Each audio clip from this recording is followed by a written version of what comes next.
From the moment he was born, destiny whispered his name, Alexander of Macedon, the boy who would one day change the face of the ancient world forever.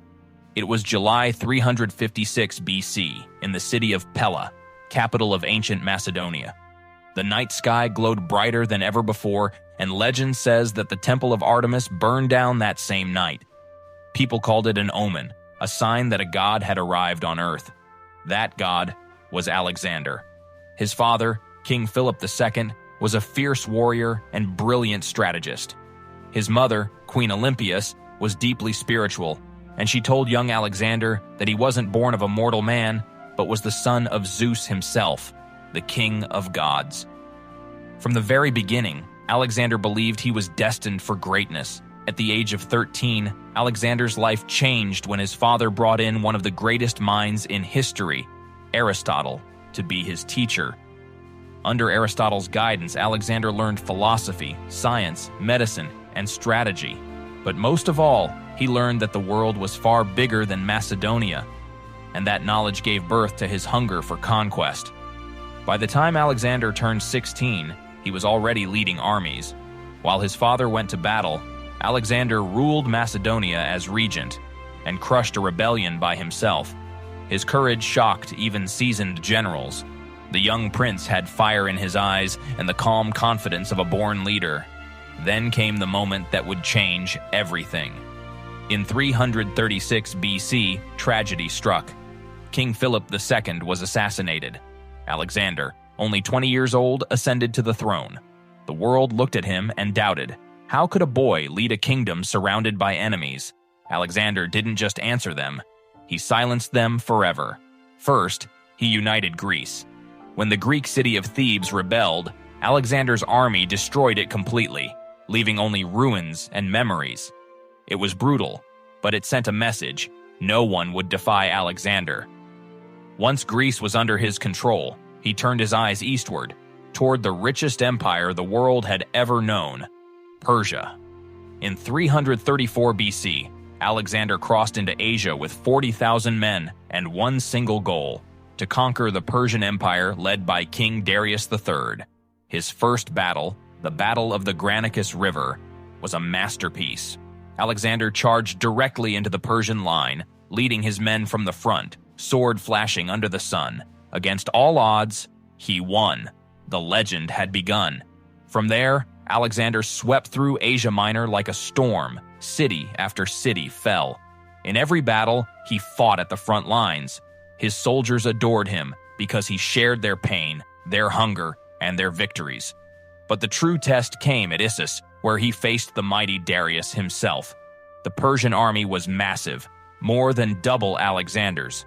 Yet, when the dust settled, Alexander's tactics shattered the Persians. Darius fled the battlefield, leaving behind his family. Alexander treated them with honor, not as prisoners, but as royalty. It showed his enemies that he was not just a conqueror, but a man of vision and respect. After Issus, Alexander marched south toward Egypt. There, instead of fighting, he was welcomed as a liberator.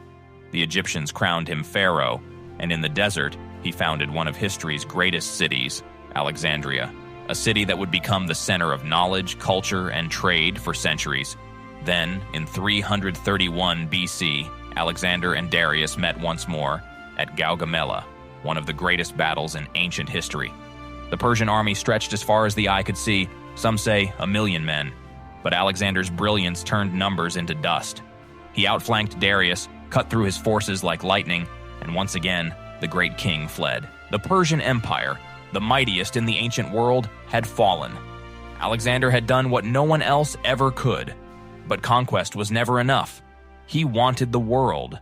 He pushed eastward, through deserts, mountains, and rivers, deeper into lands no Greek had ever seen. He reached Babylon, Susa, Persepolis, and beyond. His army carried Greek culture wherever they went, blending it with the local traditions, creating a fusion that historians now call Hellenistic civilization. By the age of 25, Alexander ruled an empire that stretched from Greece to Egypt, from Persia to India. No one in history had risen so fast or conquered so much, but greatness comes at a cost. In India, near the Hydaspes River, Alexander faced one of his toughest battles yet, against King Porus, a ruler who brought war elephants into battle. The clash was brutal. The elephants charged, men fell, and chaos filled the air. But in the end, Alexander's strategy won again.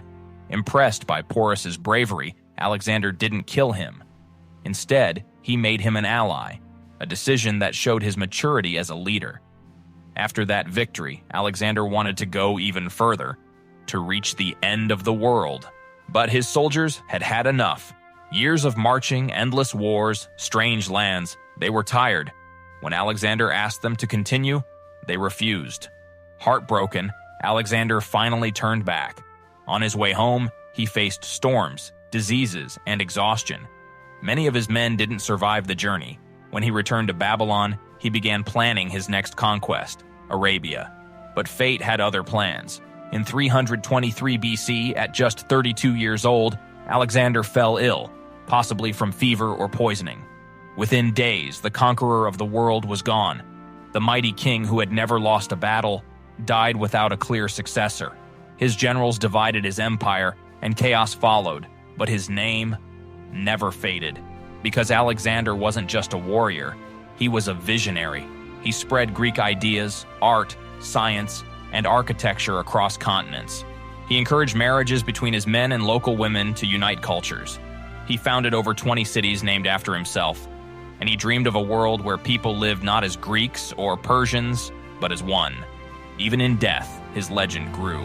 The Romans studied his tactics. Napoleon idolized him. Modern leaders quote him. Every conqueror who came after him chased his shadow, but none ever surpassed it. Alexander the Great wasn't just a man. He was the embodiment of ambition, a reminder that human willpower can reshape history. More than 2,000 years later, his story still echoes of courage, glory, and the endless thirst to go beyond what's possible. Because in the end, Alexander didn't just conquer the world, he conquered time. If you found this story fascinating, imagine what's next. History is full of legends waiting to be rediscovered. So make sure to subscribe, because more unbelievable true stories are coming soon.